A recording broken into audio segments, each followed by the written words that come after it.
Então hoje a gente continua com o, o Abhidharma Samuccaya. Deixa eu pegar aqui os slides. Pronto.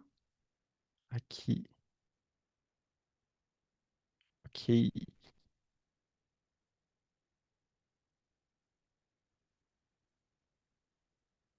Ok. Então vamos lá. Deixa eu retomar aqui alguns pontos. Só fazer uma breve revisão, claro. Então, continuando aqui o estudo do Abhidharma Samuccaya de Arya Asanga. Lembrando que aqui agora estamos de volta à Índia no século IV, lá nas alturas, na região da Caxemira, entre Caxemir, Gandhara. E a escola Yogacara, ela está presente nesse fluxo do Dharma. É um dos principais pilares do budismo Mahayana na Índia. E é uma das bases de todo o ensinamento que depois, mais tarde, vai fluir para o Tibete. Então, só recapitulando o fluxo do Dharma até a escola Yogacara. Temos o período do Buda, Siddhartha, o Buda, que viveu entre cerca de 643 a 563. Temos o círculo dos Arhats, que são aqueles discípulos principais em torno do Buda Shakyamuni, de Siddhartha Gautama, como Kashyapa, Ananda, Subhuti, Katyayana e outros aqui, mas eu destaquei esses dois porque eles vão sempre ter um certo destaque em relação ao que vai se organizar depois da morte física do Buda, da morte física de Siddhartha Gautama. Então temos o círculo dos Arhats, que recebia os ensinamentos mais internos. Algum período após a morte física de Siddhartha, vão surgir os Sutras Theravada, a escola Theravada, que vão falar da iluminação individual, que não vão focar em Bodhicitta ainda, não vão focar no voto do Bodhisattva.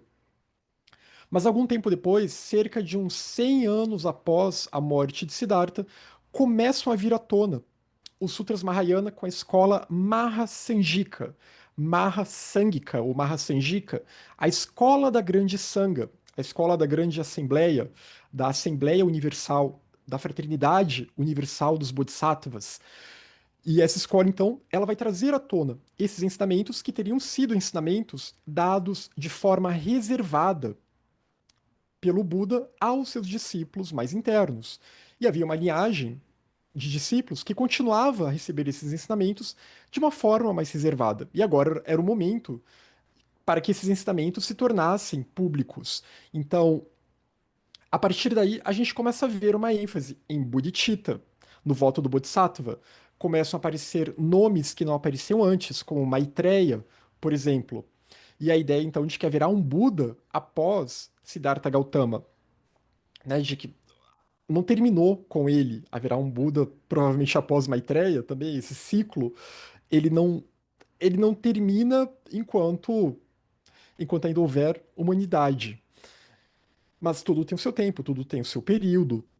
Então começam a aparecer profecias também, né? É uma época em que o Tantra ainda não está público, ele vai ficar público na Índia mais tarde, só lá para o século 7 e 8. Mas de qualquer forma, a gente já tem ensinamentos aqui que nós conseguimos perceber que há algo de esotérico, algumas pistas aqui, além de serem ensinamentos altamente filosóficos. O budismo Theravada, Hinayana, ele tem também o seu componente filosófico, mas ele se presta muito também com a moral, se presta muito também com como corrigir os seus hábitos na vida. Lembra muito o estoicismo, né? Esse estoicismo mais introdutório. Então, como você lidar com a impermanência, tudo isso é muito importante. Como lidar com a finitude da vida e tudo mais. Mas a escola Mahasangika, os Sutras Mahayana, eles vão expandir esse ensinamento, vão aprofundar a filosofia, vão começar também a investigar mais a natureza da mente. A gente vai ter o surgimento do chamado Abhidharma em sânscrito. Abhidharma significa a filosofia mais elevada, os ensinamentos mais elevados, o Dharma mais elevado, ou aquilo que leva para um estado mais elevado, né? Um ensinamento que conduz a esse estado mais elevado. E o Abhidharma, é uma classe de tratados, tratados que vão desenvolver ensinamentos que estão nos sutras, só que os sutras eles têm uma linguagem que é filosófica e literária ao mesmo tempo. Tem parábolas, tem simbolismos, e os textos Abhidharma eles já vão ser mais técnicos. E os textos Abhidharma, então, vão se preocupar bastante com essa questão da cognição da realidade. Como que a mente percebe o mundo e como que ela se relaciona com o mundo. Quais, quais são as causas das perturbações e quais são os antídotos para as perturbações. Por isso que também isso vai ser chamado de uma psicologia budista também. Então, surge o Abhidharma em sânscrito, haverá um Abhidharma em Pali também, que aí não vai conter a tônica mahayana, vai conter algumas diferenças em relação à visão filosófica. Isso ainda é 260 AC, e aí mais adiante, no século I AC em diante, começamos a ver os sutras Prajnaparamita, os sutras da perfeição da sabedoria, que vão se aprofundar na questão do cultivo das seis paramitas, das seis virtudes, das seis perfeições, e em especial a perfeição da sabedoria prajna, que compreende o vazio. Então haverá uma grande ênfase aqui no vazio, e o vazio como sendo essa sabedoria que compreende o vazio, como sendo o antídoto supremo para a libertação do samsara, para a libertação do sofrimento. Percebendo-se então que o eu e os fenômenos são vazios de existência inerente. Isso vai servir de base para Nagarjuna e toda a escola madhyamika que vai se desenvolver a partir dessa literatura Prajna Paramita. Né? E Madhyamika é o caminho do meio, como evitar os extremos. A gente até vai ver isso um pouquinho hoje também. No século III, surgem os sutras Tathagata Garbha, que aí já vão falar da natureza Buda indestrutível, e aí toda aquela temática do Atman, que sempre causa bastante polêmica no budismo, ela retorna aqui. E retorna apresentando o Atman não como o sinônimo de eu, nem como sinônimo de alma individual, nada disso. Mas o Atman como um sinônimo de natureza Buda. E essa natureza Buda representando essa natureza última da realidade, que permeia todas as coisas e que é justamente o desvelar dessa natureza última, dessa realidade última, que compreende o nirvana, que compreende o completo despertar de um Buda, que compreende a jnana ou a gnosis última, a sabedoria última. Então, os sutras Tathagata Garbha, eles vão para além do vazio, né? Aquilo que está além do vazio é essa realidade última, é o Atman, ou Tathagata Garbha, ou Adibuda também, que a gente não vê esse termo tanto aqui, mas vai ver depois em textos posteriores, no fluxo do Mahayana, né, no sistema Kalachakra, por exemplo.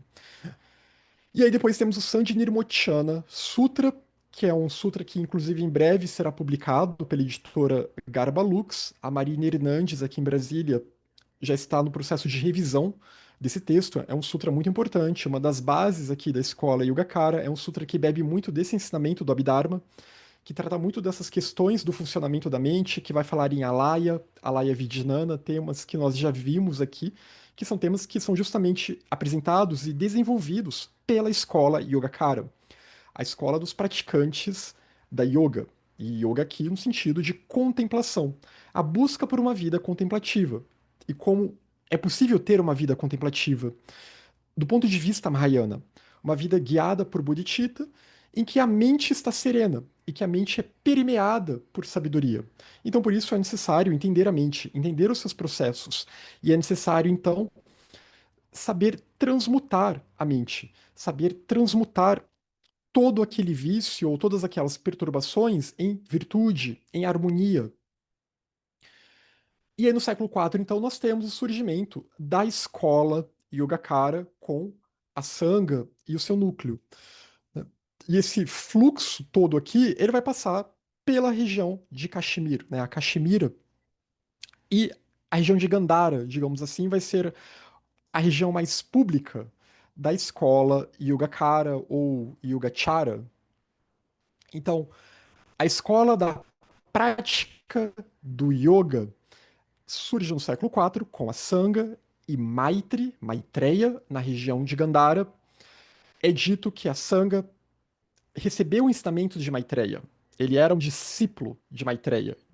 Digamos que em outras linguagens, poderíamos pensar talvez que ele era um Shela aceito do Mahatma, do Bodhisattva, Arya Maitreya. Disse na literatura budista que ele fez um retiro numa caverna onde teria vivido Kashyapa, aquele discípulo de Siddhartha. E nesses retiros que ele fazia, chegou o um momento que ele alcançou um estado de consciência em que ele teria se elevado até os céus de Tushita.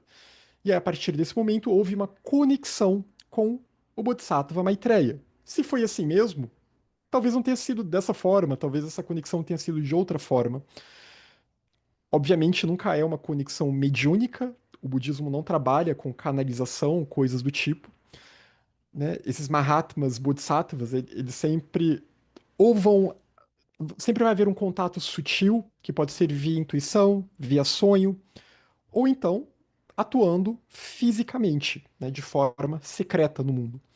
Mas, de qualquer forma,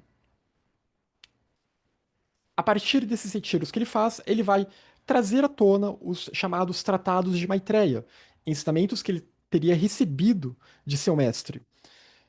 E como fontes de estudo, toda a base Mahayana. Os textos Abhidharma, os Sutras Mahayana, o Sutra Prajnaparamita, o Sutra Diamante, os Tathagata Garbha Sutras, o Sandhi-Nirmocana Sutra e outros sutras que vão falar de temáticas que serão trabalhadas nos tratados de Asanga. Então, em Gandhara haverá esse núcleo mais público da escola Yogacara, que teremos Asanga, Vasubandhu, Stiramati, Gunamati. E esses três personagens aqui, Asanga, Vasubandhu e Stiramati, possivelmente eram meio-irmãos. E depois, Stiramati e Gunamati abriram uma escola em Gujarat, né, uma região um pouquinho mais distante aqui dessa região, e também no sudoeste da Índia. E a Sangha ele teve 8 discípulos, e a Sangha e Vasubandhu eles teriam nascido na atual Peshawar, no Paquistão, né, em Purusapura, porque toda essa região aqui de Gandhara, ela pegava o que hoje seria o Paquistão e pegava até parte também do que hoje é o Afeganistão. Né? Grande parte da Índia budista, na antiguidade e até séculos iniciais da Idade Média, são regiões que hoje a gente chama, né, que viraram países como Afeganistão, Paquistão, né, e países onde já não há mais nenhum resquício de budismo, inclusive. Mas o texto com o qual estamos trabalhando aqui é o Abhidharma Samkhya. A Sangha também foi autor de outros textos importantes, como o Yogacara Bhumi, que vai falar dos bhumis, que já vimos aqui um pouquinho, os estágios da senda, dessa senda iniciática que é apresentada nos Sutras Mahayana, né, que são 10 estágios, 10 caminhos, ou 10 níveis, na verdade, né, chamados de solos. Então, mas o Abhidharma Samukaya, ele vai fazer um compêndio de toda aquela literatura Abhidharma do Mahayana, que teria surgido mais ou menos contemporânea ao surgimento dos primeiros sutras Mahayana também. Então, é um texto bastante técnico, em que ele vai listar pontos principais de tratados Abhidharma que já circulavam já há algum tempo, já há alguns séculos, por aquela região do norte, noroeste da Índia, pela Ásia Central também. E a gente tinha parado aqui nesse ponto, nós tivemos uma longa conversa sobre o apego, sobre o que é o apego, e isso está até disponível para os membros do canal. Vou ver se eu coloco o público também mais adiante, né? Mas aqui então, só recapitulando rapidamente esses kleshas principais, os chamados kleshas raiz, e depois a gente prossegue para o que ele vai falar também sobre outras perturbações e outras virtudes nessa operação, nesse funcionamento da mente, no samsara, desse funcionamento de uma mente que está afligida por esses kleshas, por essas perturbações, devido ao poder da ignorância, devido ao poder de avidya, devido ao senso de um eu inerente, ao senso errôneo de um eu inerente. Então, recapitulando rapidamente aqui, né? Tivemos muitos pontos interessantes que vocês trouxeram na última reunião. O apego, ou raga, geralmente se traduz como apego, mas raga está ligado também a uma ideia de atração, né? E tem outras palavras sânscritas que também podem ser traduzidas como atração, como apego, às vezes se traduz como desejo também. Vamos tentar não nos apegar tanto às palavras aqui, mas nos focar nas ideias e nos conceitos que essas palavras nos trazem. Então, apego aqui, esse apego aflitivo no samsara, é aderir ao que se percebe como agradável, gerando ligação e apropriação, né? Aquela ideia do apego que a Silvana até comentou, até a palavra em português, né? Essa coisa de pegar alguma coisa para si, porque houve uma apropriação aqui, houve uma identificação. E ao mesmo tempo esse raga, em sânscrito, que também dá uma ideia de tingir a mente, né? A mente ela se identifica com aquilo e ela fica tingida por aquilo. Então, ele vai surgir em dependência de contato com objetos prazerosos ou da lembrança de experiências agradáveis passadas. Isso vai se reforçando. A gente tem aquele segundo tipo de sofrimento que eu tento repetir as boas experiências do passado, eu anseio pela volta de experiências passadas. E às vezes eu nem identifico isso direito, né? Já virou algo inconsciente em mim. Às vezes é uma experiência de uma outra vida, né, que eu estou buscando repetir e eu nem tenho ciência disso. Então, surge independência do contato, claro, e qualquer objeto que provoque prazer sensorial ou mental, como formas belas, sons harmoniosos, ideias agradáveis, tudo isso pode provocar apego em nós. E a gente entrou até numa discussão sobre música clássica, eu lembro, né, que a Vânia trouxe essa questão que é uma música que nos eleva, né? E até que ponto, se ela nos eleva, se ela nos tira, às vezes, de uma rotina de perturbação cotidiana, se nos inspira a meditar, etc. Até que ponto essa música que nos ajuda, que pode ser um mantra também, será que é uma fonte de apego? Será que não é uma fonte de apego, né? Será que... E a gente tem que tomar o cuidado com as palavras. Será que tudo que a gente gosta é apego ou não é apego? Tudo que a gente diz que ama é apego ou não é apego? Mas a gente tem sempre que pensar que há um eu aqui nessa operação. Há um senso de eu que é guiado por essa operação de uma consciência que entra em contato, um sujeito, um suposto sujeito, que entra em contato com o objeto via os seus sentidos. E uma mente que vai traduzir essa experiência.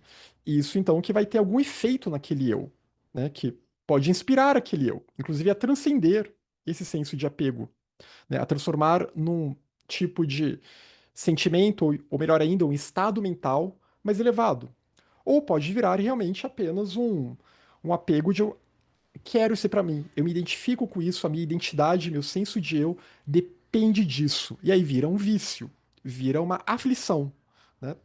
E os textos budistas vão se focar principalmente nisso, né? No fato do apego, ele facilmente na nossa mente, esse mecanismo em sânscrito chamado de raga, que a gente traduz como apego, facilmente na nossa mente, ele vira um vício, ele nos perturba, ele vai acabar nos empurrando para uma série de ações. E até porque a gente carrega uma série de tendências, de uma série de apegos, mas o apego ao eu sendo talvez a raiz de todos os apegos, como a gente também viu nesse texto, que esse apego ao eu, ele é um apego aos agregados também, que compõem o senso de eu. Então, sendo sempre essa base aqui, né? Eu quero, eu preciso, eu gosto, eu necessito. Não tire isso de mim. Então, porque isso me causa bem-estar, isso me causa alívio, isso me causa prazer. Coisas boas, saudáveis, podem me causar prazer, bem-estar, etc. Mundano. E tá tudo bem. Mas também, nesse mecanismo, é claro, eu vou me apegar a uma série de coisas que não vão me trazer nem realmente um contentamento mundano e ainda podem me atrapalhar bastante no caminho. Então, sempre tomar muito cuidado com aquelas coisas que nós percebemos que são fontes de apego para nós. Então, ele é sempre acompanhado do contato, da sensação, né? Esse contato sujeito-objeto, da sensação que vem desse contato, da percepção que vem dessa sensação E isso gera em nós uma volição. Junto a essa percepção, a nossa mente ela se movimenta, ela se direciona. Uma intenção, uma volição. Eu até coloquei uma tradução que a Jane gosta de usar, que eu aprendi com ela, tom vibratório, que eu gosto bastante. Não sei se ela tá aqui, até se ela quiser também comentar, a gente vai ver um pouco mais esse termo aqui hoje. E vocês também, gente. Eu tô revisando aqui, mas quem quiser levantar a mão e ir comentando no chat, fica à vontade. Até se alguém teve mais ideias, refletiu mais sobre essa questão do apego. Então, gera um tom vibratório, gera uma volição, gera uma intenção, uma direcionalidade da mente, que vai prender a nossa atenção. Né? Essa palavra ela é complicada em sânscrito aqui, que pode ser uma atenção, mas é uma atenção direcionada, né? Que o objeto ele fica focado naquilo, ele fica, de certa forma, preso naquilo. A mente fica presa naquele objeto. Né? Agora, pensando em termos bem de uma mente bem perturbada mesmo, uma mente samsárica. Então ele é acompanhado de tudo isso e, por vezes, também da cobiça. Porque já que é uma fonte de apego, eu quero acumular aquilo. Eu vejo o outro com aquela coisa, e aí vem a cobiça, vem a inveja. Eu quero acumular aquilo para mim. E apresenta alguns sinônimos: cobiça, avidez, a própria palavra apego, que acho que era alguma outra em sânscrito aqui que virou apego também. Desejo, inclinação, muito relacionado com a ideia de sede, né? Essa palavra Trishna, que é essa sede, esse anseio, que também pode ser traduzida por um desejo, esse anseio por experiências samsáricas, esse um eu que anseia, esse modo de vida do samsara. E é um dos elos, aqueles elos da originação dependente, né? Trishna é um dos elos essenciais que nos prende ao samsara. Trishna ou Tanya, vamos lembrar da voz do silêncio. São sinônimos. Trishna é o sânscrito, Tanya é Pali. Tanya aparece na voz do silêncio. Né? A Blavatsky preferiu colocar o Pali, que era mais conhecido naquela época. Então, Tanya, essa sede de viver no samsara, de renascer no samsara. Então, apego aos prazeres sensoriais, apego à existência, apego a visões, apego a rituais e observâncias, que podem ser rituais inúteis, observâncias inúteis, apego a visões, que podem ser visões errôneas, ou mesmo se não forem visões errôneas, mas o meu apego pode distorcer o modo como eu lido com essas visões e aí elas acabam se tornando visões errôneas, acabam se tornando uma fonte de sofrimento para mim e para os outros. Esse apego ao processo do vir a ser, a existência condicionada. Apego aos prazeres sensoriais, né, que é esse apego bem básico que prende os seres, dos animais aos humanos, aos fantasmas famintos, àqueles que estão no inferno, inclusive a devas. Prende todos esses seres aqui nessa esfera de consciência chamada de Kama-dato. Então, o apego ele age principalmente no Kama-dato, que é onde estamos, no reino do desejo, onde esse princípio do desejo ele é muito poderoso, muito ligado a essa ideia de Tanya ou Trishna, né? Essa sede, esse anseio, por essa busca por deleite. Mas também é dito no texto que no reino da forma, que é um reino mais sutil, e até no reino da não forma, o apego pode se fazer presente. Aí isso é um mistério, porque isso não é bem detalhado, e eu nem vou ficar especulando sobre isso aqui, não é o nosso foco hoje. E afeta todos os seres mundanos, como eu falei, de humanos a devas. E abandonado, ele pode ser abandonado, superado, por meio da meditação sobre a impureza e pela sabedoria que compreende a impermanência, compreendendo que aqueles meus objetos de apego, eles vão passar, né? Aquilo vai se deteriorar, aquilo vai ser deixado para trás. Quando eu morrer, eu vou deixar aquilo para trás. E também a meditação sobre a impureza, no sentido de que muitos dos nossos apegos não necessariamente são saudáveis. Então, meditar o que está por trás daquele apego. Né? Impureza, que em termos budistas, é uma mente não clara, é uma mente que sofre. É isso quando se fala em pureza em impureza. Pureza é aquela mente que está no estado virtuoso, que ela tem clareza e discernimento. Uma mente impura é uma mente que está embotada pelas perturbações e por isso ela causa sofrimento para si e para os outros. Então, meditar sobre como o apego, ele nesse processo de tingir a nossa mente, ele pode macular a mente, né? Ele pode torná-la ainda mais impura nesse sentido, ainda mais embotada e incapaz de ver para além desse apego por coisas transitórias e um apego então que só vai nos causar sofrimento. Alguém mais gostaria de comentar alguma questão sobre o apego? Ah, comentaram aqui que o vídeo tá travando, que aqui não apareceu aquele aviso da Não, conexão ruim. Como é que tá a gente por aí? Tá travando? tá bem, não, Ah, Bruno. Tá beleza. bem. Eu Pra mim queria, tá normal. Ah, beleza. Diga, Inice. eu queria só fazer um comentário. Eu acho que quando a gente relativiza as fontes de prazer, as fontes que nos trazem Uhum, prazer, alegria, tal, porque a gente percebe que essas fontes são vazias, que vão passar, que é efêmera. Então, isso, apesar de ser muito bom, mas não gera apego, porque é como se uhum. sentisse a coisa, mas deixasse a coisa passar, não Sim, segurasse para si. sim. É uma forma também de ver o Uhum. apego que não gera o apego. Não sei nem se isso seria o ideal, essa frase. É, talvez uma admiração ou um É, bem-estar, mas que você sabe que então ele não vai gerar esse apego aflitivo, né? Por exemplo, é, você está andando num jardim, você vê uma flor bonita, você admira aquela flor, mas você vai embora e deixa a flor ali. não É vai diferente de que, arrancá-la, não vai exato. Ah, não, arrancá-la. eu vou levar para minha casa essa flor E e depois você vai ela vai acabar matando. murchar, e depois ela murcha. Depois ela murcha, ela morre, ela vai viver menos do que ela teria vivido no jardim. Então, Outras pessoas não puderam admirar aquela beleza também, é, né? Aí entra essa questão da cobiça também, né? então Do eu que quer.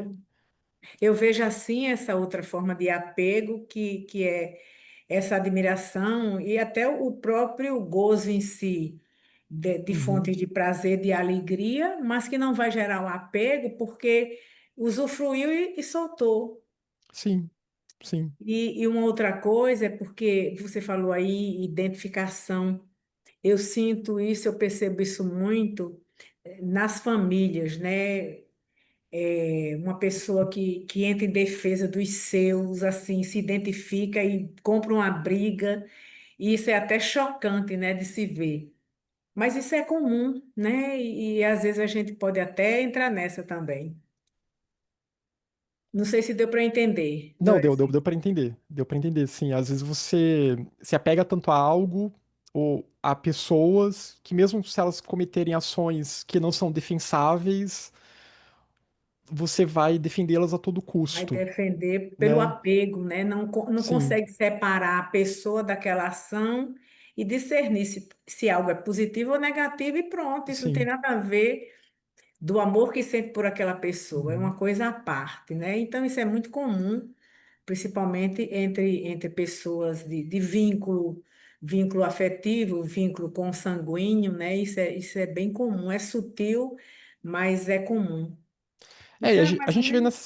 nessas situações, antes de passar a palavra para Jane, né? A gente vê essas situações no mundo, por exemplo. Povos que se apegam à sua identidade nacional. Povos que se apegam às suas diversas caixinhas de identidade. E a gente vê numa guerra, de repente, o que vale para um não vale para o outro. Né? E até que ponto isso também é uma forma de apego. O nosso apego à cultura, a nossa cultura. A nossa cultura é a melhor do mundo. Né? Então, como é que é? Deus é brasileiro. Então, aqui, que o pessoal fala em tom de brincadeira, né? Mas como que esses vários apegos que são esse mecanismo aqui, né? Que a gente dá a impressão que tá falando de uma mente individual, mas o que que é o coletivo? Ele é formado por todos esses eus que estão no samsara, que se acham inerentes. E aí vai formando toda uma rede de relações que vão até no nível de nações, países, etc., que são relações ditadas pelo apego, pela aversão. Então, como que todo esse mecanismo aqui que a gente está falando da nossa mente, ele se reflete também nos grupos, nos coletivos, nos países, nas nações, nas organizações, em tudo, né? Diga, Jane, seu microfone, tem que ligar o microfone.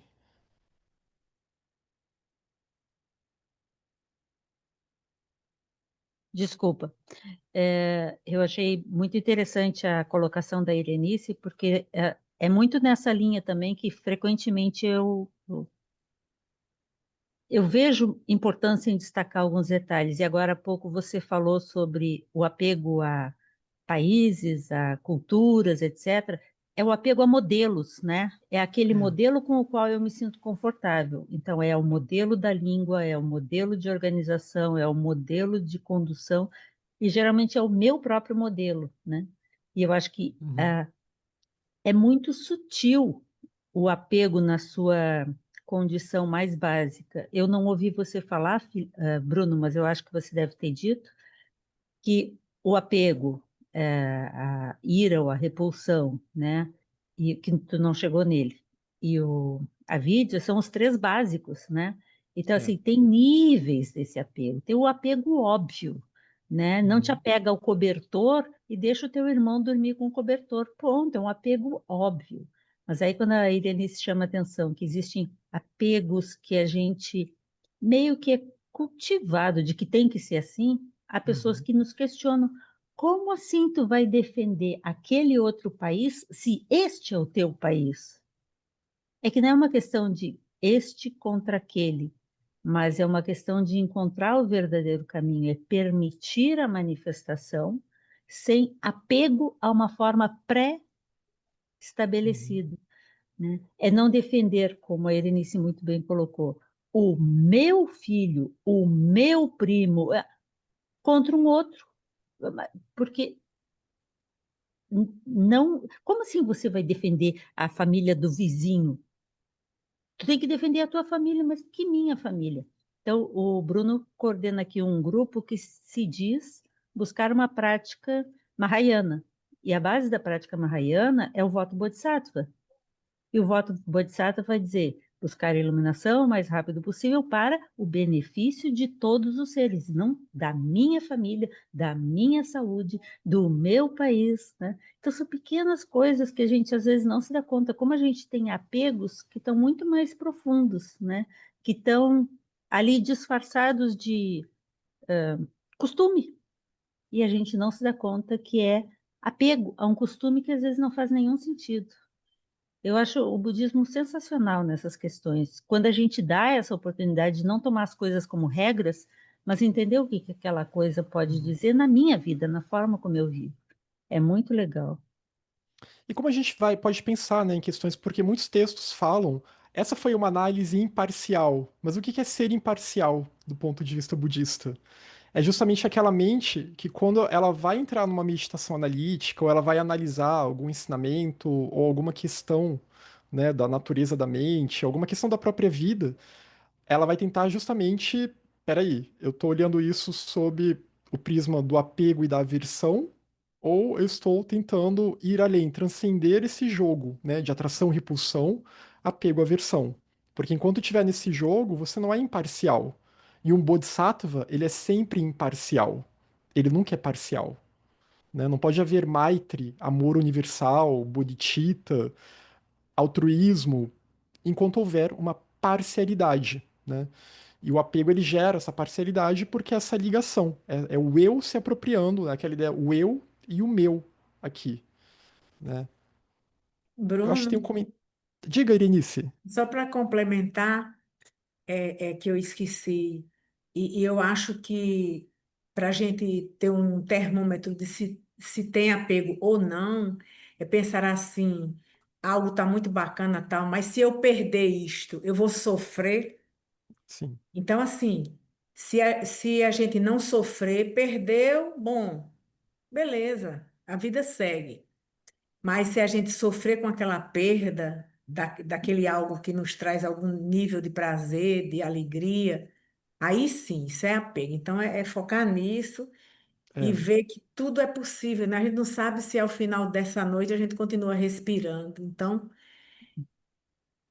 tudo é muito passageiro e muito eh, mutável, inconstante, né?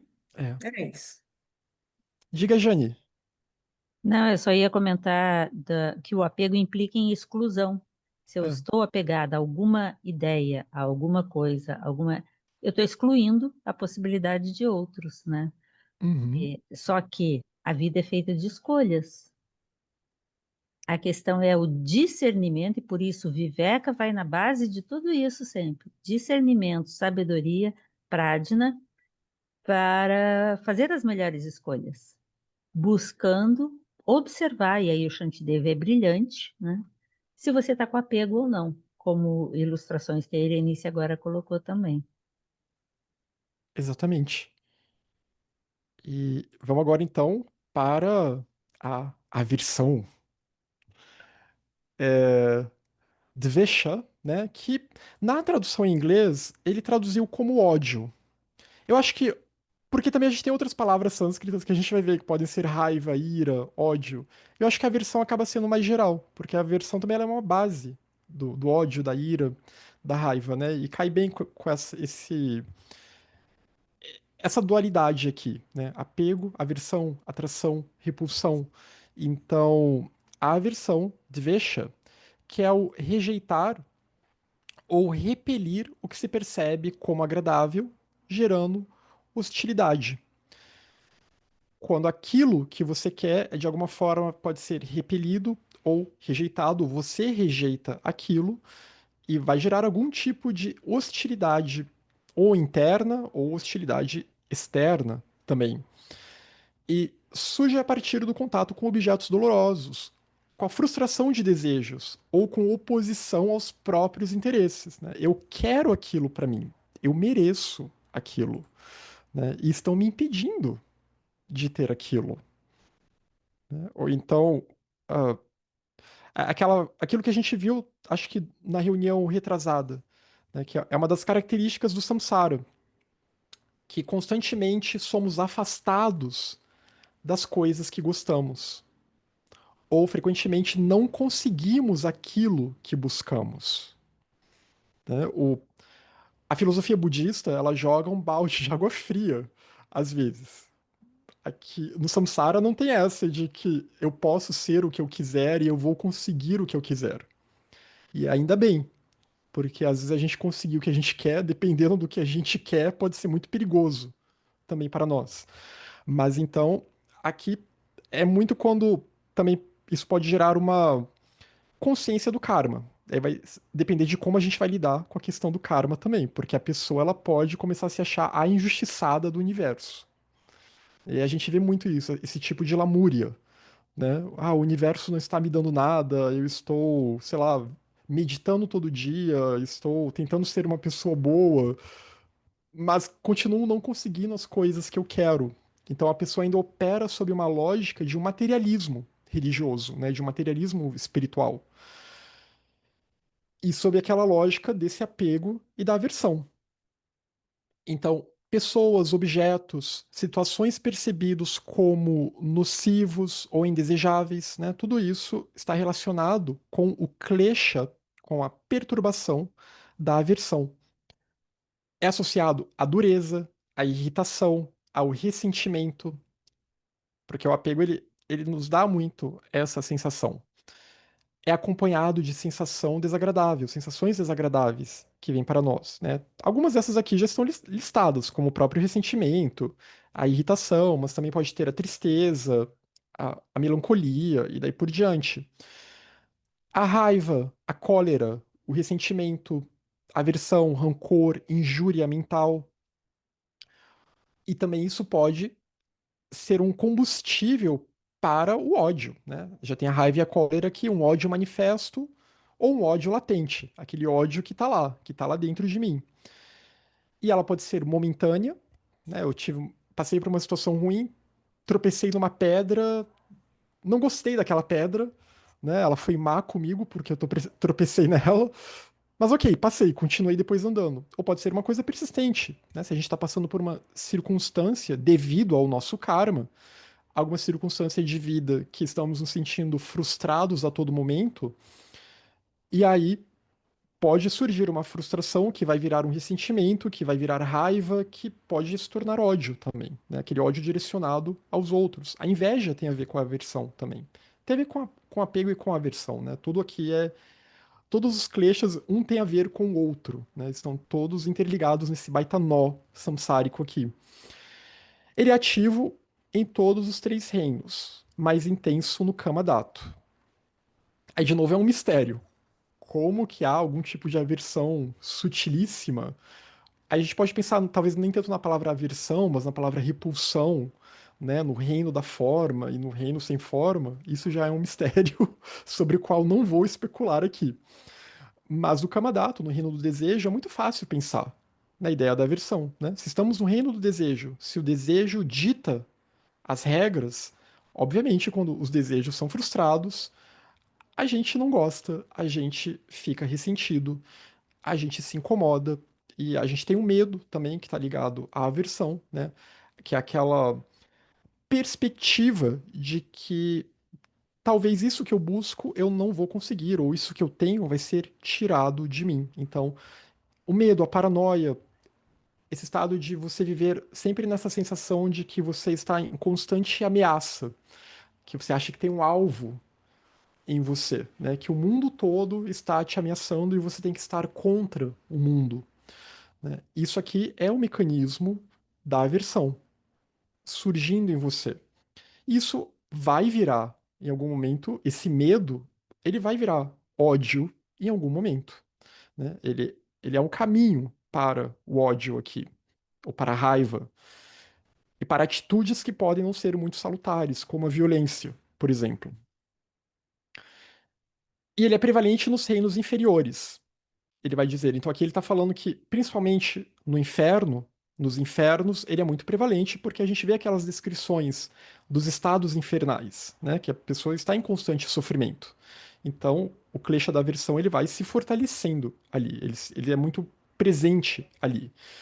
Você não tem momentos de alívio nos reinos infernais ou no reino dos fantasmas famintos e o reino dos animais, né? Os animais estão sob constante ameaça, que ou podem ser presas de um outro predador, ou podem ser vítimas de seres humanos. Então, é muito prevalente também.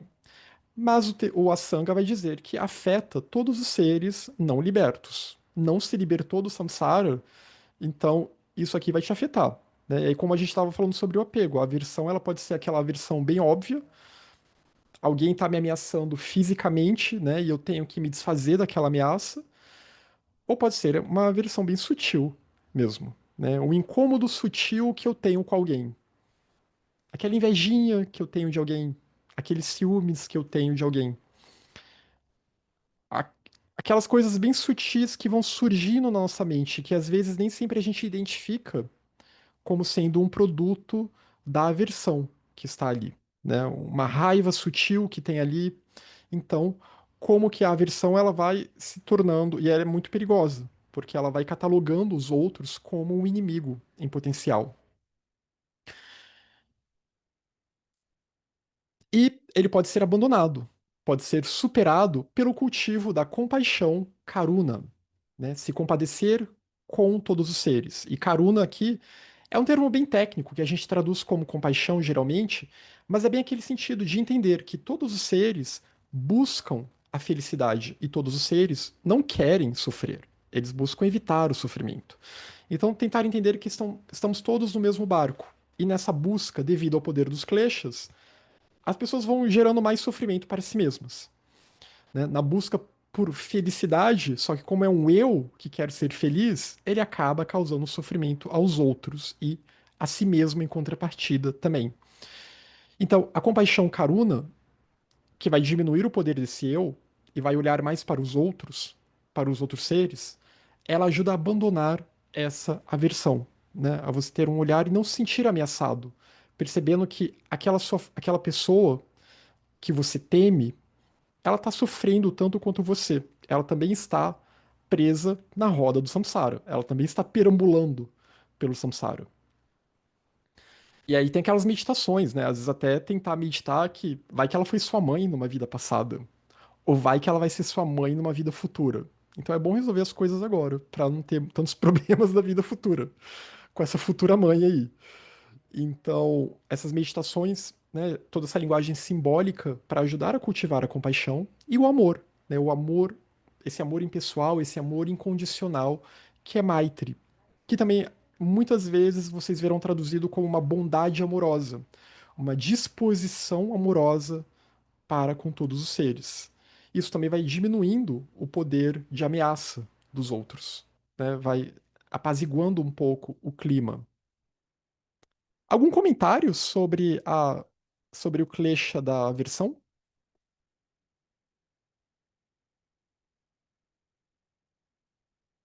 Já abandonaram esse Klesha?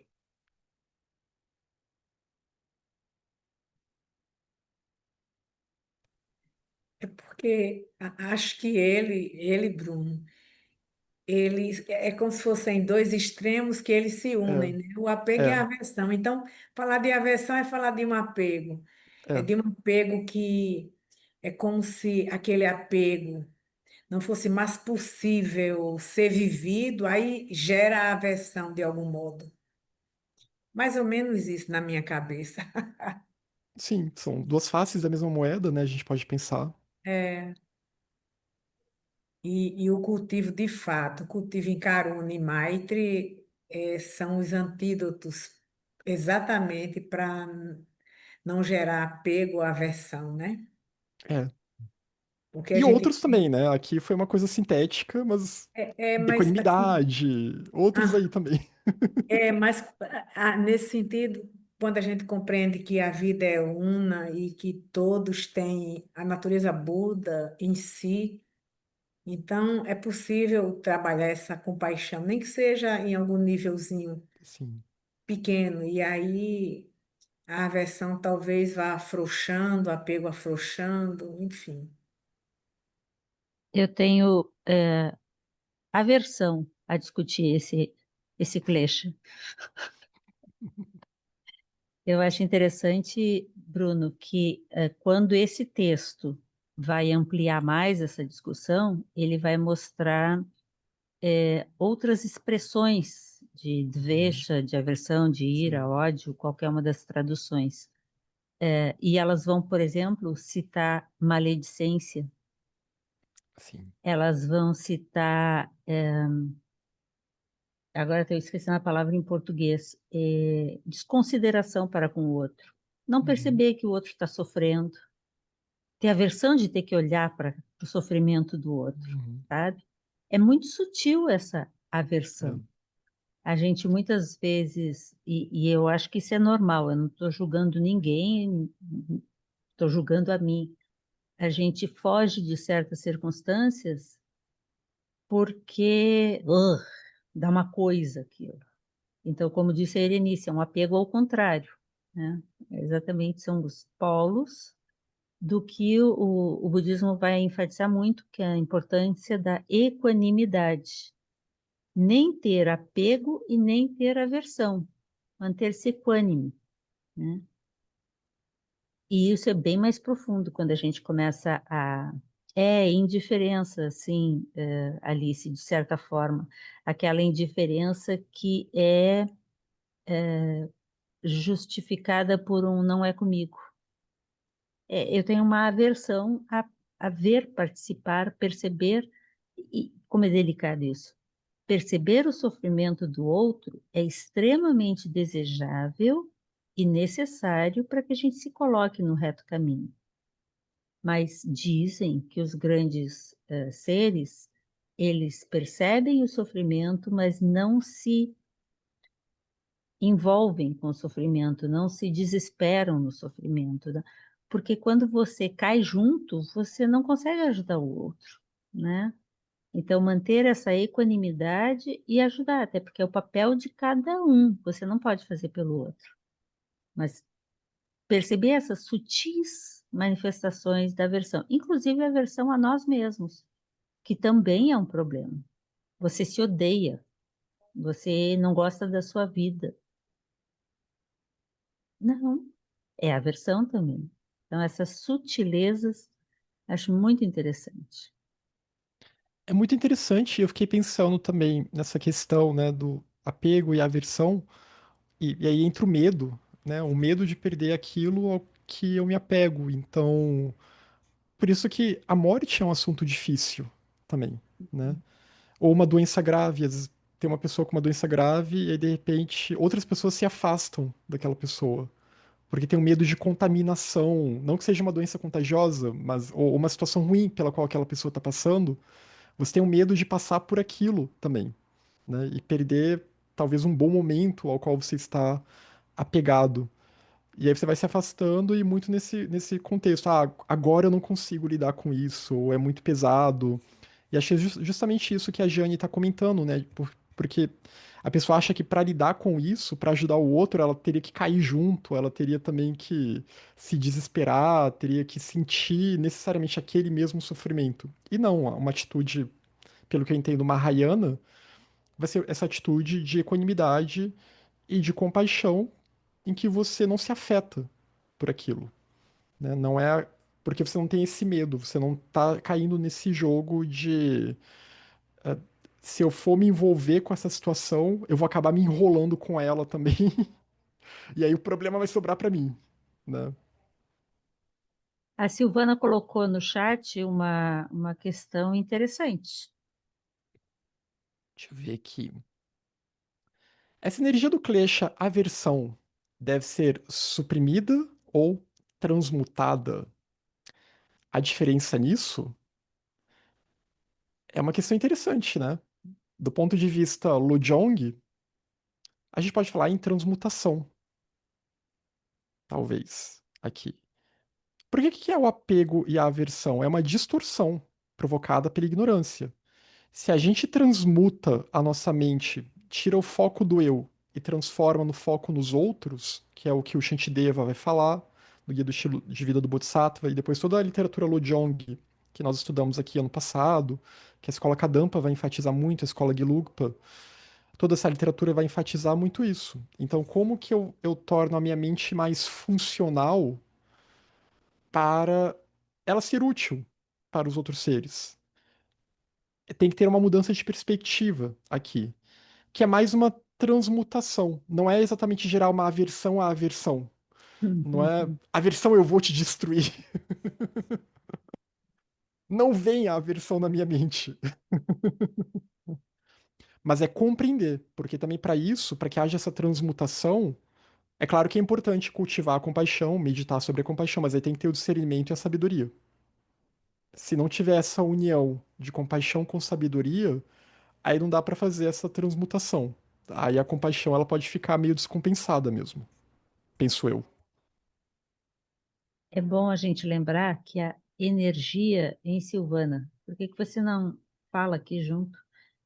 A energia, ela não se esvai, ela não desaparece. Uhum, Você não pega a aversão e acaba com ela, socando ela assim com os travesseiros para segurar. uhum, É aquela ideia, né, de nada se perde, nada se ganha, tudo se transforma. E no budismo se trabalha muito com essa ideia, inclusive nos tantras. A energia é uma só.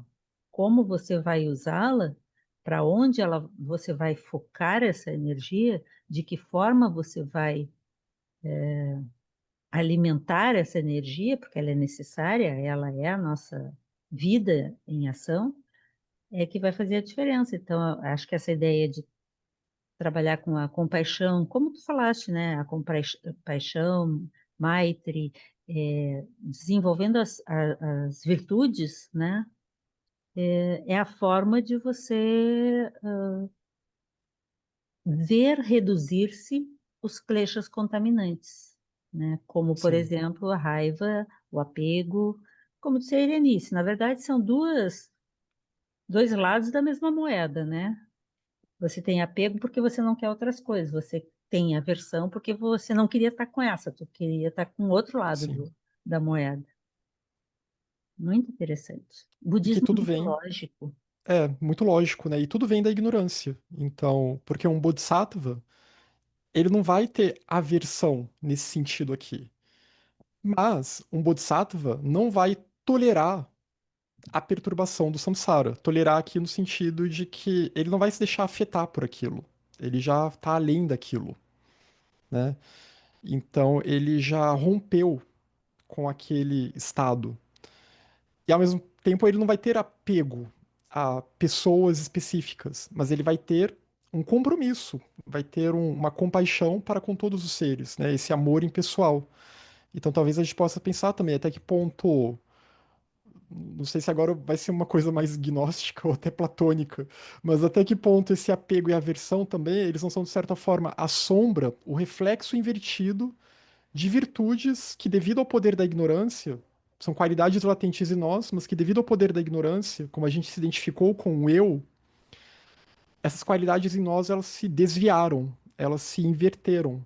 E aí algo que seria um, um amor universal vira um apego vinculado a um senso de eu separado inerente. E algo que seria eu ter uma clareza sobre aquilo que é reto e aquilo que não é reto vira uma versão meio mesquinha, uma versão ligada a esse senso de eu, né? Algo que me veio à cabeça aqui, não sei o que vocês acham.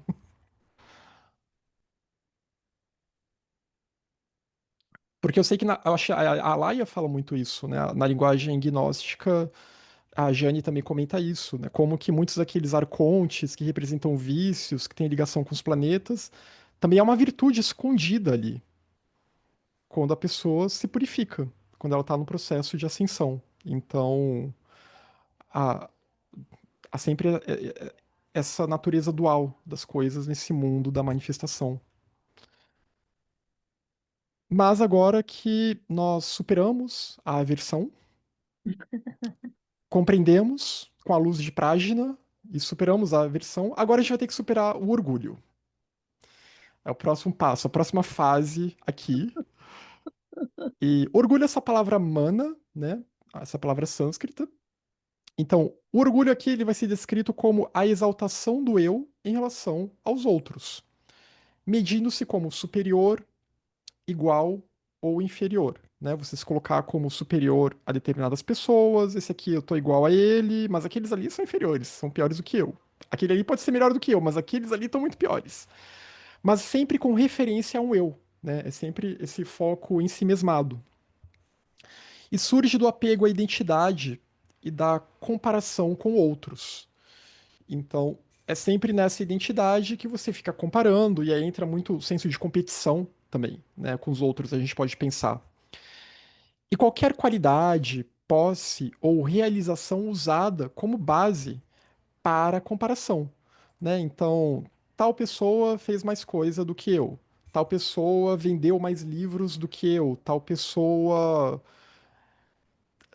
medita por mais tempo e por mais vezes do que eu. Ou então eu medito mais do que aquela pessoa. Eu sei fazer 500 prostrações, aquela pessoa faz só 100. A gente vê como que isso vai aparecer em ambientes de prática do Dharma também, né? Em ambientes que, de certa forma, deveriam estar despidos do orgulho. É. Uhum. Diga, Jane. Ah, tá. Então, é associado à ignorância, claro, né? Como todos esses kleshas aqui, é associado ao poder de avidya, que é a fonte desse senso de eu inerente, associado à cobiça, né? Que é aquela cobiça de que você quer, nem que seja acumular uma reputação aqui, mesmo que não seja acúmulo de bens materiais, mas você quer construir essa reputação e ser admirado como uma autoridade ou algo nesse sentido. E aqui ele vai usar essa palavra também, essa avaliação mental aqui, mas é uma avaliação mental no sentido aflitivo, né? Que você fica se olhando de um jeito meio narcísico aqui. Você vai se avaliando, não, eu tô melhor que tal e tal e tal coisa, eu já tô num patamar mais elevado. Eu acho até um ponto interessante, porque os textos do Lamrim, eles vão dizer também que a pessoa não pode ter uma falsa modéstia, que ela tem que saber o estágio que ela está, com discernimento. Mas isso não pode ser uma fonte de orgulho. Então tem que haver cuidado aqui quando a gente fala desse tema, porque não é para cair numa espécie de uma falsa modéstia, mas saber naquele ambiente, naquele contexto, sei lá, um exemplo bobo, uma pessoa que trabalha numa empresa, aquela pessoa tem mais anos de experiência do que o estagiário. Então, aquela que tem mais anos de experiência, ela tem que ter a ciência de que é claro que ela está num patamar que ela sabe mais de muitas coisas do que o estagiário, o que não significa que o estagiário deva ser maltratado. Por exemplo, que não se deva compartilhar o ensinamento com esse estagiário. Que dando um exemplo bem, sei lá, cotidiano. bem da nossa sociedade. Então, alguns cuidados que tem que ter, porque isso pode ser sutil também. E às vezes eu acho que há uma falsa modéstia que no fundo é um orgulho que se traveste. É um orgulho disfarçado, porque você sabe que se você posar de modesto ou de bonzinho, todo mundo vai adorar. Todo mundo gosta, né? Então, é aquele jeito, às vezes, até mais fácil de você conseguir angariar admiração é aquela pessoa que tá sempre puxando o saco da outra, que tá sempre elogiando, ou que sempre se apresenta com um semblante super simpático, mas aí por dentro o clichê da aversão tá lá, né? O ódio tá lá, a raiva tá lá, mas por fora tá aquela coisa. Mas por dentro você pensa. Gratiluz. Gratiluz, mas por dentro, nossa, eu sou tão melhor do que essa pessoa, né? Essa pessoa tão pior do que eu. Então, como eu acho o orgulho muito insidioso nesse ponto, realmente, porque ele pode ser tão sutil que às vezes a gente nem percebe que ele tá lá em nós, né? Agindo em determinadas situações. Então, vai ter uma relação com a arrogância, com a vaidade, com a soberba, com a presunção, o orgulho de superioridade ou o orgulho de igualdade. Eu acho curioso que ele fala do orgulho de inferioridade também, porque isso também pode ser nesse sentido, né? Por exemplo, dessa falsa modéstia, e aí você tira vantagens das pessoas nesse sentido, né? Eu não sei nada, eu sou apenas um zero à esquerda, e aí nessa as pessoas vão fazendo Não, coisas com pra você. certeza, se a gente vai discutir isso, Bruno, eu fico super à vontade. Não tem ninguém mais humilde do que eu nesse grupo, entendeu? Então, é bem por aí. A- a- É, Principalmente numa tradição que valoriza tanto a não prevalência do egocentrismo, né? uhum, Você se mostrar extremamente, abusadamente humilde e ser incapaz, portanto, de fazer coisas mais exigentes, é o é, orgulho ao inverso, é é não orgulho inverso. aceitar que você é um É, Buda. exatamente. Não aceitar que você é um Buda, né? E porque ainda ele até fala, é sentir-se inferior mantendo a fixação no eu, né? É esse foco no eu. É esse foco no eu.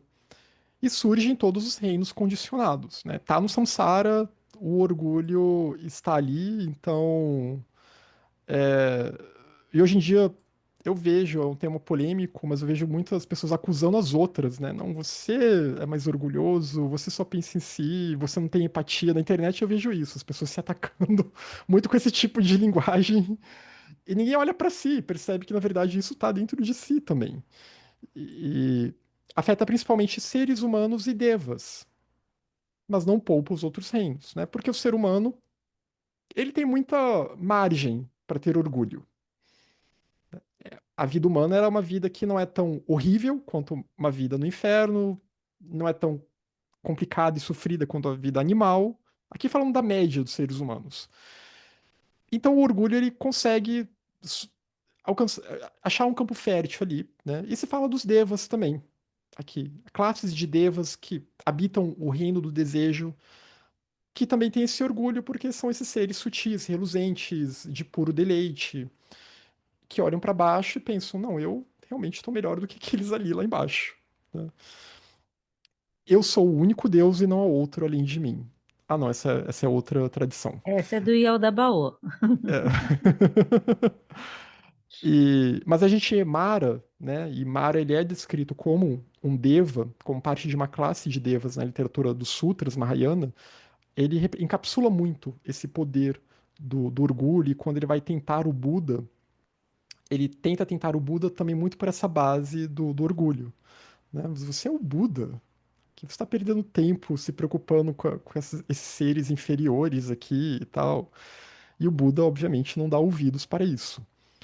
E ele pode ser abandonado pela meditação sobre a ausência de um eu. Então, a meditação sobre o fato de que o eu é vazio, de existência inerente, né? Tentar diminuir o poder do eu. É um antídoto que ele apresenta. Claro que tem outros aqui relacionados. A compaixão também, né? Ajuda e vários outros. Mas principalmente tentar tirar esse foco do eu, a equanimidade e daí por diante. Algum, algum comentário A sobre. Denise colocou um comentário muito interessante no chat. Seria bom se ela própria falasse. Ah, e a Sharon está com a mão Ah, levantada. sim. Eu vou ler o da Denise e aí passo a palavra para Sharon. Ah, a Denise falou da aversão, né? Acredito que a aversão diz respeito ao apego inconsciente.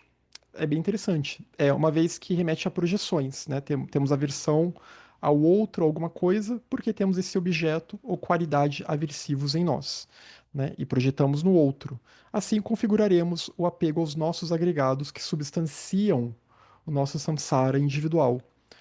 E nos apegamos aos nossos defeitos ainda não conscientes e transformáveis. Muito interessante, Denise. Muito abdármica a sua reflexão. Muito interessante. Diga, Sharon. Então, boa noite a Boa todos. noite. Eu sempre tenho vontade assim de falar alguma coisa e Uhum. faz tantos anos que eu te acompanho, né, Bruno? E Sim. nunca abro minha boca, mas tu sabe que a minha vertente é completamente diferente, mas eu tenho visto nessa parte profunda o budismo, esse budismo teu aí, Mahayana, muito parecido com a mística judaica e que fica longe das pessoas. As pessoas olham uma coisa e não entendem que toda religião, toda filosofia mesmo, como uma Mahayana, vai ter alguma coisa muito igual, né? Porque, afinal de contas, a gente veio da mesma coisa. Então, quando você começou a falar de apego, lá já na outra aula, e aversão, e orgulho agora, fecha muito bem exatamente com o que tu estava falando sobre a nacionalidade, né? A gente não precisa aqui entrar no âmbito do território, da guerra. Toda guerra é um Uhum. retrocesso, não é? Uhum. Então, a gente olha e vê dois povos ali, né? O meu e o outro, brigando por Uhum. N motivos. Mas o profundo mesmo é um apego a uma escritura, a um costume, a uma observância, como tu colocaste ali, a um ritual, a coisas que vêm para nos disciplinar e nos deixar melhores, não piores, mas não foi exatamente o que aconteceu, não é? E então aquilo que é o eu acaba sendo coletivo, porque a gente repercute no todo. Uhum. Então os dois lados têm muito apego. Tanto faz o território, desde que eu te elimine ou que volte lá atrás e diga eu sou a filha o filho, né, no caso, o filho da concubina, então eu sou o primogênito, vamos brigar e vamos passar 3.000 anos brigando por conta disso, não é? E aí esse é Uhum. o apego àquilo que é meu, então é nosso, porque somos um povo e blá, blá. Aí você olha a aversão. Todo apego que vem da ignorância, ele gera aversão. Porque no momento que eu Sim. perco aquilo que eu era apegado, vamos falar das nações, eu crio uma aversão sobre a outra. Se eu não tenho, eu tenho aversão. Como que eu não mereço? Não é? E Sim. para fechar com chave de ouro, isso vem o orgulho. Então, um lá no meio de um dos povos, ou no meio do outro povo, que querem paz, ou que estão mais modernizados. Ninguém vai trair a escritura, mas vamos interpretar de uma maneira um pouco mais moderna, algo que é tão antigo, trazer para os dias de hoje. Mas é melhor eu ficar no meu orgulho, porque afinal de contas disseram que disseram e foi indo. Então, aquele, como você disse ali, não sei se você falou, sobre aquele que fica inerte, né, que não faz nada, que não a parcialidade e a imparcialidade.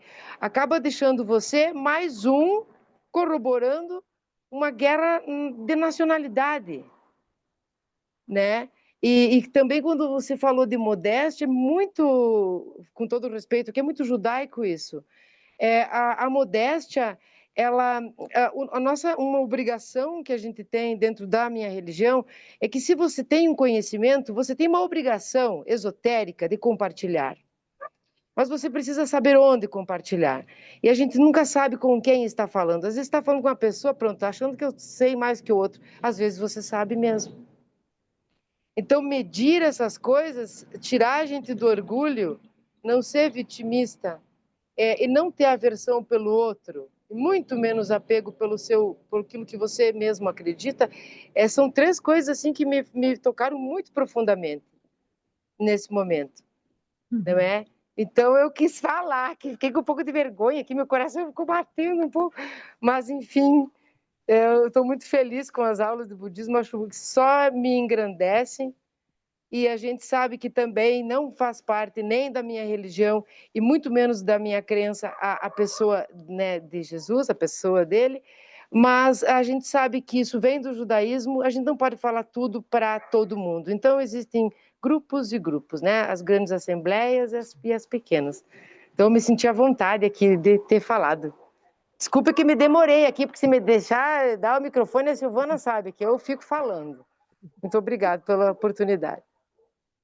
Muito obrigado, Sharon. Muito obrigado por contribuir e trazer esse diálogo com a tradição judaica, né, com a mística judaica. Gostei muito do que você falou sobre a questão da modéstia, porque isso também eu vi algo muito budista aí, que a gente vai ver muito no Lamrim, né, que é essa obrigação de compartilhar o ensinamento, mas ao mesmo tempo com aquele cuidado. Mas será que aquela pessoa é adequado dar aquele ensinamento para aquela pessoa naquele momento em que ela está? Ou será que é melhor dar um outro ensinamento? Ou será que realmente talvez aquela pessoa saiba mais do que eu? E talvez ao invés de dar o ensinamento para ela, talvez eu deva aprender com ela, né? Então, como que isso pode ser um teste também? A gente vê na história do Buda essa questão do orgulho, isso me remete ao Mahavira, que foi um professor de Siddhartha Gautama. Isso tá, a gente até vê sobre isso no livro dos Rishis, e depois ele vira um discípulo de Siddhartha, né?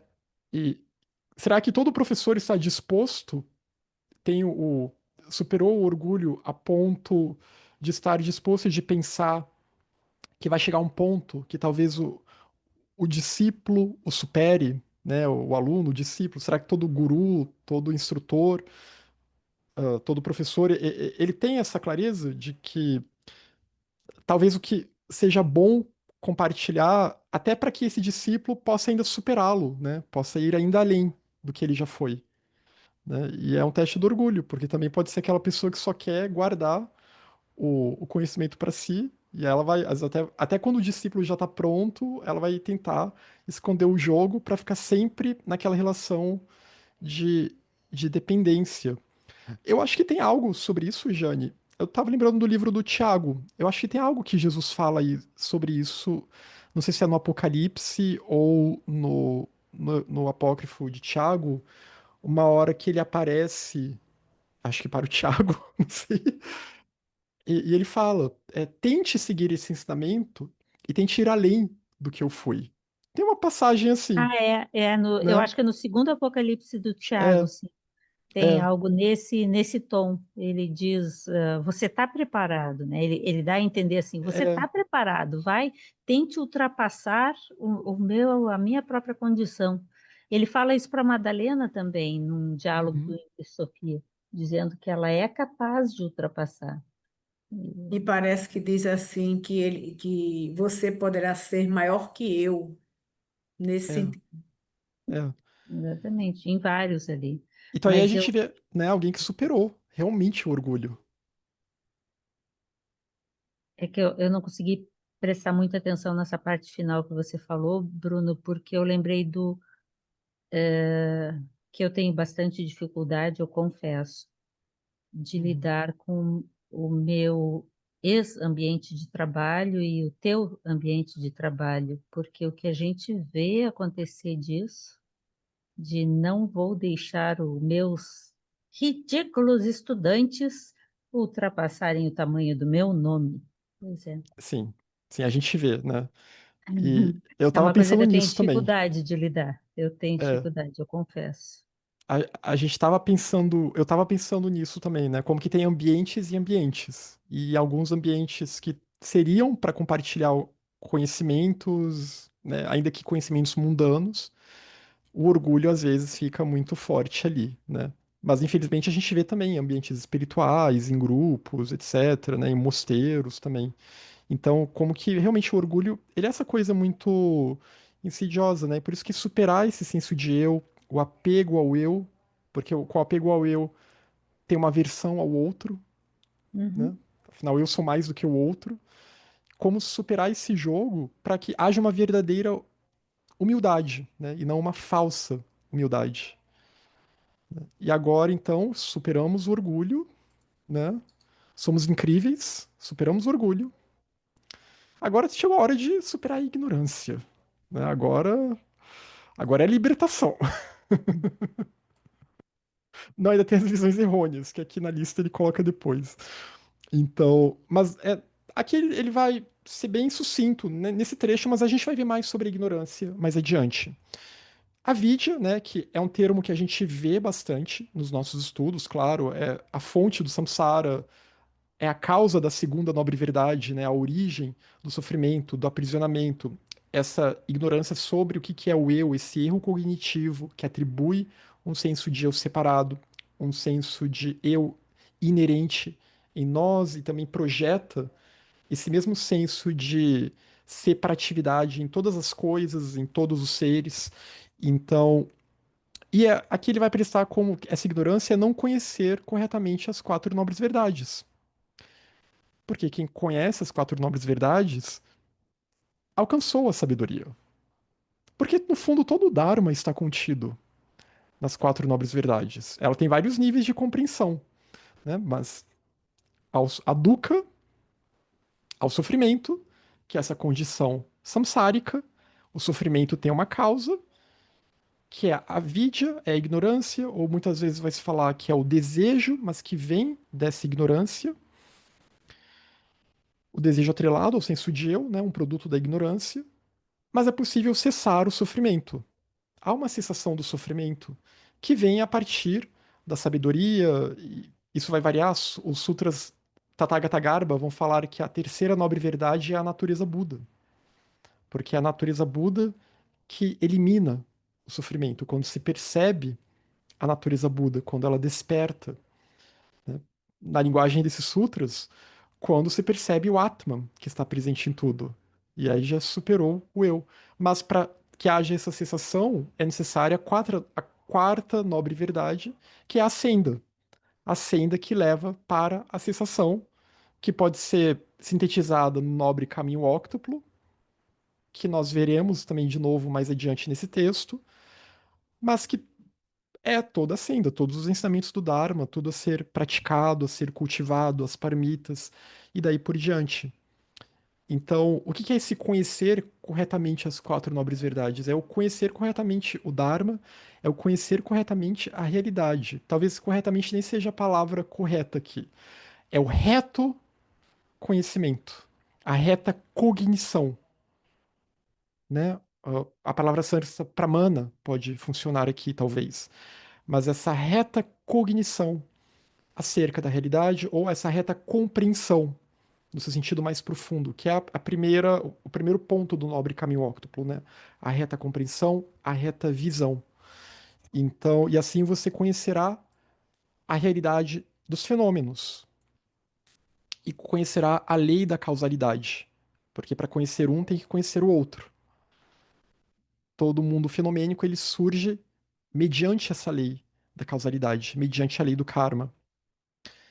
E essa ignorância, ela surge de hábitos cíclicos sem investigação e da influência de visões errôneas acumuladas. Aqui o que ele está dizendo é que o samsara ele surge desde tempos sem início, a ignorância, né? Esses hábitos cíclicos são isso, são ficar renascendo no samsara vida após vida e isso vai sendo reforçado.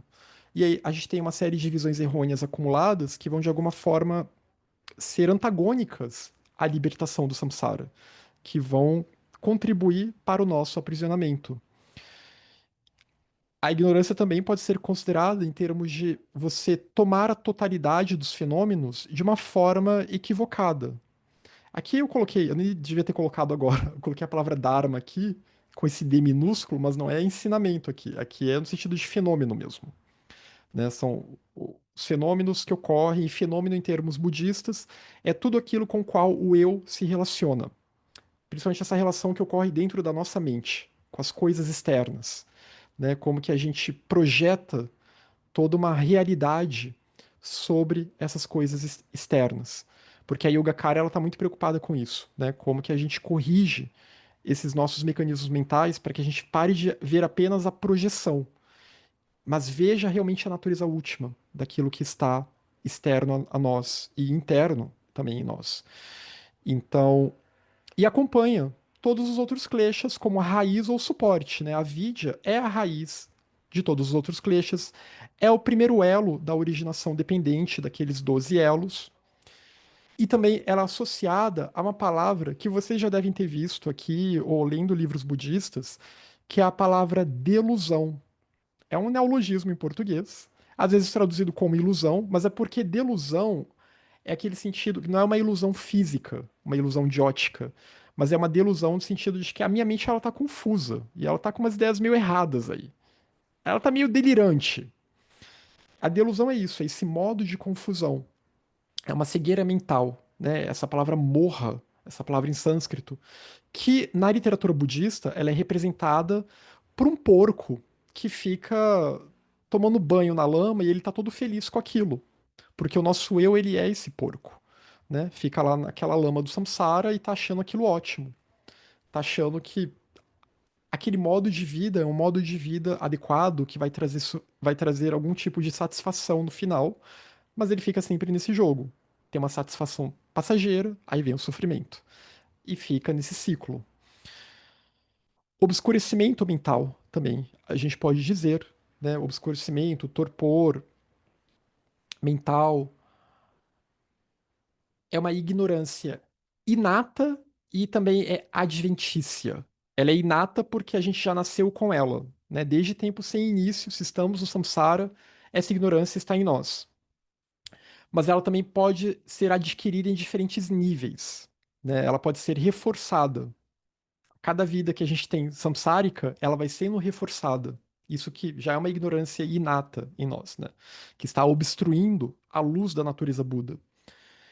Presente em todos os reinos do samsara. Se há samsara, há avidya, né? A avidya, de certa forma, é a força geradora do samsara. Na Vedanta Advaita, Shankara vai falar numa avidya cósmica, que é como ele vai descrever Maya, que aí não vai ser Maya no sentido de uma ilusão, mas no sentido dessa força da separatividade, que acaba causando um esquecimento, uma confusão nas mentes dos seres, que não percebem a real fonte de tudo, não percebem Brahman, não percebem o Um, que é a base de toda essa vida. E afeta todos os seres não iluminados. Não está iluminado, então você ainda está sob o poder da ignorância, né? E a ignorância ela pode atuar em níveis bem sutis. Há uma ignorância grosseira que ela é superada quando há um nível de libertação do samsara que o Bodhisattva alcança, mas há um rastro ainda de um senso de dualidade que só um Buda realmente supera, que é quando alcança a dhinana última, a gnosis última do absoluto, do Dharmakaya. Aí sim se superou qualquer resquício, ainda que sutil, de separatividade. Então, a vidya ela está presente nos três reinos: desejo, forma e sem forma. E ela pode ser abandonada ou superada pela sabedoria intuitiva e discriminativa, pela sabedoria de discernimento, que é prajna, e pela reta visão, né? A reta compreensão aqui, que é aquele primeiro ponto do nobre caminho óctuplo, mas que está muito ligado à prajna também, né? Esse discernimento e essa sabedoria que percebe o vazio, que percebe a interdependência de todas as coisas. E aí ela não se deixa ludibriar por essa confusão, né? Ela não cai mais nessa confusão de apenas ver a separatividade, apenas ver tudo sobre a parcialidade do senso errôneo de eu separado, de eu inerente, e caindo então no jogo de apego, aversão e todos os demais kleshas. E aí, já estamos quase no final aqui, né? Se segurem na cadeira. Temos as visões errôneas, que esse aqui a gente também chegou a ver um pouquinho na reunião passada, que é o aderir a concepções falsas sobre a realidade, né? Esse aqui ele é bem, claro que ele também tem as suas sutilezas, mas aqui é basicamente quando a gente fala em qualquer tipo de crença, que pode ser uma crença até bem inconsciente, arraigada em nós, mas que é um modo de que guia um modo de vida em nós que vai realmente atrapalhar a nossa a nossa busca pela libertação do samsara, a busca pelo fim do sofrimento. A própria ignorância, ela se relaciona à visão errônea, né? Ela não deixa de ser uma visão errônea também. Então, aderir a concepções falsas sobre a realidade surge pela combinação da ignorância e do apego, porque devido à ignorância, eu me identifico com esse eu me apego a esse eu, e eu vou ter uma série de crenças ou visões errôneas ou perspectivas errôneas que vão então reforçar esses meus apegos e aí, por consequência, reforçam a aversão também. O outro lado da moeda reforçam todos os kleshas. E pode ser aplicado a teorias ou concepções que vão ser antagônicas, né, ao vazio, vão ser antagônicas ao karma, vão ser antagônicas à noção de renascimento, e aí eu vou começar a negar todas essas coisas. E aí o Dharma fica impossível, porque eu já nem acredito mais no Dharma, eu começo a negar tudo isso. E, e essas visões errôneas, elas podem surgir de várias outras formas, né? De formas no nosso cotidiano, por exemplo, eu não dou conta de meditar, eu não consigo fazer tal coisa agora. Aí vai ter a ver também com aquele orgulho que a gente viu, né? O orgulho do que se acha inferior. Então, isso não é para mim agora, eu não vou estudar isso agora, eu não dou conta. É, não acho que a meditação rende quando eu pratico, então eu não vou mais meditar. E tudo isso aqui é visão errônea também, associado aos outros kleshas, como orgulho e daí por diante. E tá ligado, então, à perversão de visão, à distorção, à opinião falsa, que também tem vários níveis. Níveis graves, como a perversão do Dharma, a perversão do Tantra, que a gente vê bastante hoje em dia, né? E as várias distorções, que a gente vê não só na história do budismo, a gente vê na história de praticamente todas as tradições espirituais. Né? Podemos falar sobre a tradição cristã, por exemplo, né? Do gnosticismo até depois tudo que aconteceu na história do cristianismo. Também ela pode se manifestar como um ceticismo radical, que aí vai estar também associado ao clichê da dúvida, aquela dúvida aflitiva, que aí você nunca vai adotar nenhuma visão, como sendo uma visão que faça sentido do ponto de vista da intuição, da lógica, do discernimento. Você fica sempre numa indecisão aí, e numa descrença total. A sua crença é uma descrença. E apego a ritos e preceitos como fim supremo, né? E ritos que às vezes podem ser inúteis, podem ser pro forma, podem ser apenas questões exotéricas, ou que até podem ter uma utilidade, mas você extrapola a utilidade daquilo, né? Faz o rito pelo rito, ou como se o rito fosse mais importante e não aquilo que o rito representa. Como, por exemplo, até a questão de mantra, né? Eu vou entoar 108 mantras lá com o meu rosário, e eu tô mais preocupado em acertar o número do que em realmente vibrar na energia daquele mantra, da virtude que aquele mantra poderia despertar em mim, ou no significado daquele mantra. Crença em causas errôneas também, né? Não entender a lei do karma, distorcer a lei do karma, a negação de uma causalidade ética, no sentido de não reconhecer a importância da harmonia, a importância de Shila, né? Você achar que não vai fazer diferença você adotar uma ação virtuosa ou uma ação danosa, tanto faz, né? Você não acredita em Shila, ou você acha que Shila não vai fazer importância, que é uma negação do karma aqui também, a negação da ética. Ativa nos reinos do desejo e da forma e menos evidente no sem forma. Mas então é ativa muito nesses dois reinos, né? E prevalente entre humanos e devas com inteligência discursiva, porém distorcida, que é o nosso caso. Né? Nós temos manas, que é essa mente capaz de desenvolver a inteligência discursiva, de lidar com conceitos, de identificar os conceitos, discriminar conceitos, mas devido ao poder de avidya, a gente faz um mau uso dessa capacidade. E é prevalente, então, pode ser abandonada pela compreensão direta da originação dependente. Né? Então, compreendendo os elos da originação dependente, e é isso aí é prágina de novo, isso aí é sabedoria de novo, isso aí é muita meditação analítica, mas que também envolve serenidade mental, envolve compaixão, envolve toda a prática do Dharma para compreender toda a interdependência, né? A meditação sobre o vazio e daí por diante. E o último aqui, que esse até a gente viu um pouquinho mais também na reunião passada, que as pessoas tinham perguntado, né, sobre a dúvida. E eu acho que eu vou até mudar o jeito de traduzir isso. Agora eu vou colocar dúvida aflitiva. Porque muitas pessoas, quando vem a palavra dúvida, elas pensam dúvida no sentido de um questionamento que é saudável, que o próprio Buda falava, né? Não acredite em algo só porque eu falei. Vá, pesquise, estude, investigue, reflita, medite. Mas aqui é a dúvida aflitiva, que não é essa de necessariamente eu vou fazer um questionamento saudável, eu vou buscar, estudar e vou tentar refinar o meu entendimento. Mas é no sentido de que eu fico numa indecisão, hesitação diante da verdade. E aquela pessoa que pode ser meio instável, né? Ora ela tem convicção, ela tem fé, tem essa convicção, ora ela não tem mais, né? A pessoa que fica toda hora nessa instabilidade. E isso é o klesha da dúvida, assim, e que pode ser paralisante. A dúvida, ela pode gerar melancolia, ela pode estar relacionada à melancolia, à tristeza e tudo mais, porque ela paralisa a pessoa. Pode ser uma dúvida em relação a si próprio, né? De novo, de não se achar capaz. Aí se vincula também com o orgulho, se vincula com a visão errônea.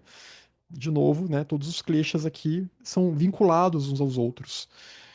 E uma incapacidade de aderir à via correta surge da ignorância combinada à influência de ensinamentos contraditórios ou confusos. Se não houve um acesso adequado aos ensinamentos e não houve uma busca também adequada aos ensinamentos, se as fontes que chegaram já chegaram mais ou menos distorcidas, aí pode ter interferência de visões errôneas aí também, que vão causar confusão. E como a gente vê no caso praticamente de todas as tradições espirituais hoje em dia, né? Todas têm algum tipo de distorção.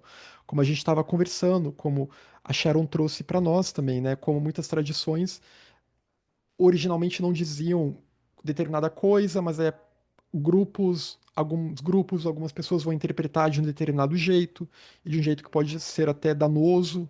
Então, isso a gente vê também na história do budismo, de muitos ensinamentos budistas. En- Então, toda essa confusão, né? A própria escola Yogacara, ela vai sofrer problemas depois, mais adiante, mas não vamos entrar nisso agora, né? Já falamos isso sobre o passado. Mas enfim, hoje não vamos entrar sobre isso. Mas de qualquer forma, surge dessa ignorância combinada à influência de ensinamentos contraditórios, confusos, mal transmitidos, mal traduzidos também. A gente tem esse problema, né, de traduções muito ruins, que às vezes causam muita confusão nas pessoas, principalmente em texto budista. Muitas traduções ruins, as coisas meio básicas. Shunya traduz como vacuidade, dá uma ideia de um vácuo. E então, às vezes se traduz nirvana, antigamente se traduzia às vezes nirvana como extinção. E aí dava a ideia que o nirvana era uma espécie de uma coisa nihilista, era um nada, era só uma morte. Então, tem que tomar muito cuidado com as traduções também, que a gente lê, e eu falo isso como tradutor. Questões relativas às quatro nobres verdades, ao Buda, ao Dharma, à Sangha e ao caminho, né? Quando essas questões não são bem compreendidas, não são bem estudadas, ou chegam a nós de forma distorcida.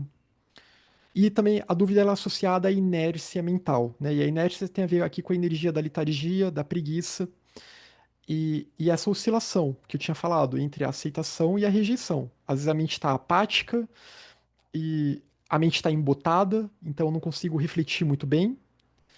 E aí eu tenho que dar um jeito de superar esse embotamento da mente, né? Eu tenho que deixar a mente mais clara, mais ativa.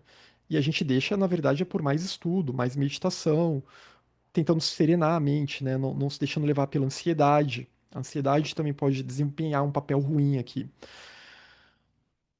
E não ficar nessa oscilação entre aceitação, rejeição, incerteza, ceticismo, no sentido negativo, que se usa muito hoje em dia, perplexidade, né? Que você fica meio assustado com aquilo, aí você não quer se aprofundar naquele ensinamento, ele te assusta de alguma forma.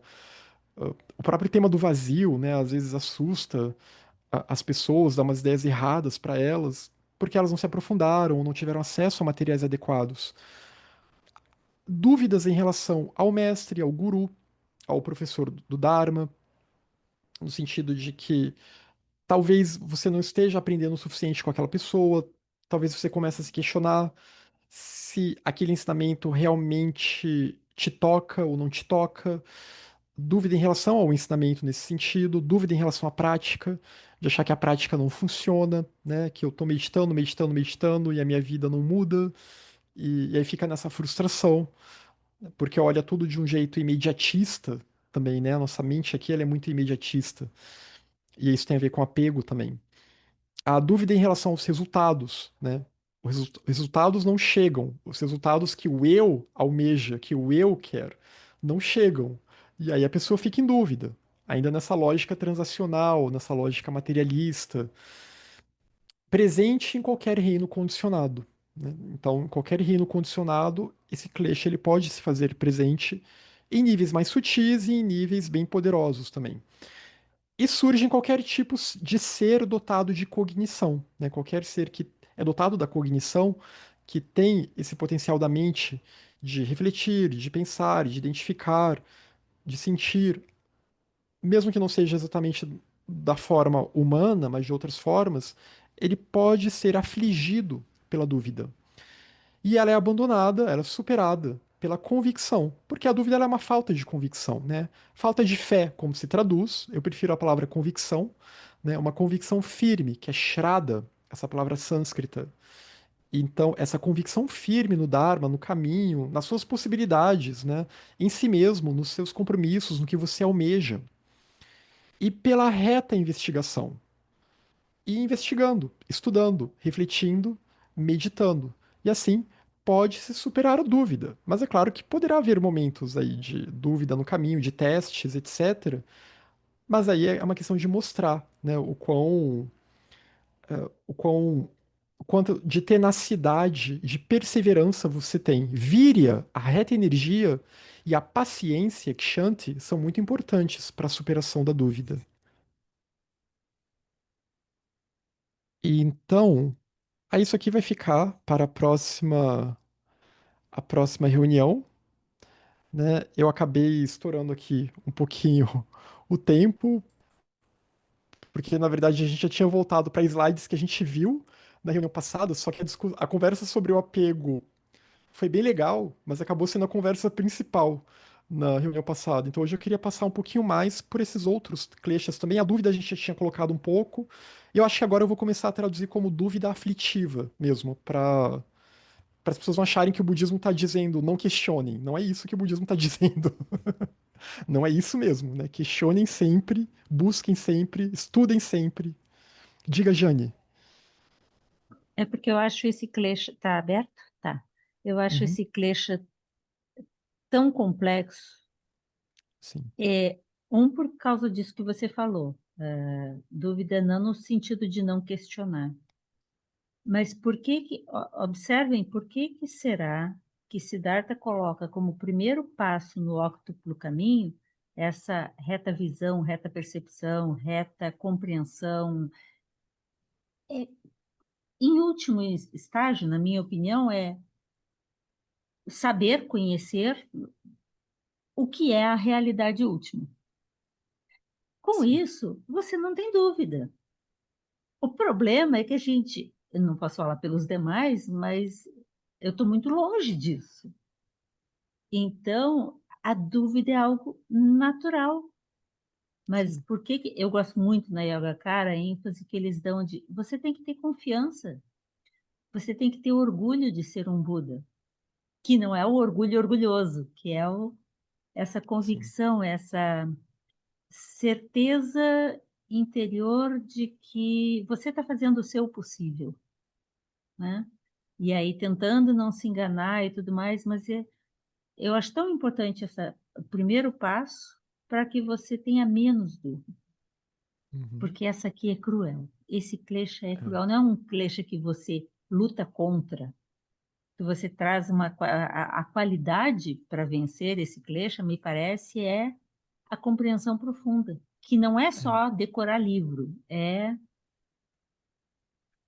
saber, aquele saber com sabor, né? Que não é é. simplesmente dizer de tudo que você leu, não, é muito mais que isso, é uma compreensão profunda, é um pramana direto mesmo.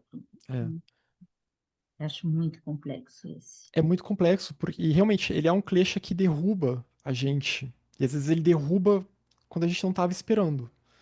A gente pode estar muito preocupado com a raiva, com outros, aí vem a dúvida e te derruba. E a gente vê isso, né? Acho que todo mundo já passou por momentos assim, que, Alguém não passa?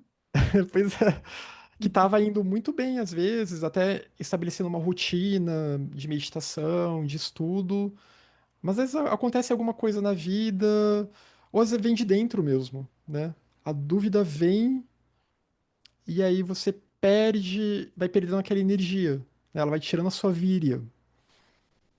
E então, e realmente, é buscar essa sabedoria, é buscar essa reta cognição É. O e essa antídoto da dúvida autoconfiança. é viveca. O É, antídoto da dúvida é Viveca. viveca.